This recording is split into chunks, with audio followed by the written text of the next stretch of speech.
Bonjour, alors me revoilà de retour parce que je voudrais juste faire une petite addition à une vidéo que j'avais faite il y a maintenant quelques semaines de ça sur comment je gère la douleur par rapport à mon mal de dos.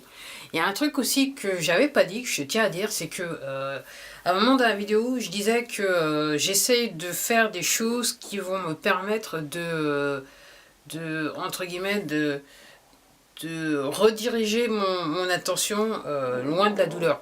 Et donc ce que je fais, il y a une chose que je fais quand je marche dans la rue, si je vais pas faire des courses dans mon quartier, de toute façon je peux pas aller bien loin, si je sais que je vais devoir entre guillemets faire de la distance, c'est-à-dire aller au-delà de mon quartier, ce que je fais généralement, c'est que j'écoute de la musique. Donc quand je me balade, je sais que j'en ai au moins pour 20 minutes de marche et que je sais que la douleur va être là, bah, je mets de la musique. Alors généralement, en début de marche, je mets généralement de la musique, ce qu'on dit upbeat, c'est-à-dire qui bouge un peu, on va dire ça comme ça, qui me permettent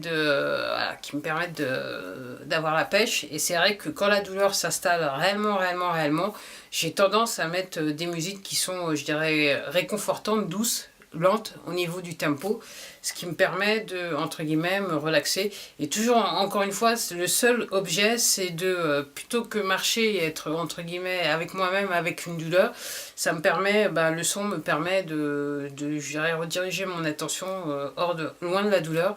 Et donc ça me permet de faire un petit peu plus de mètres, à défaut de pouvoir faire beaucoup de kilomètres.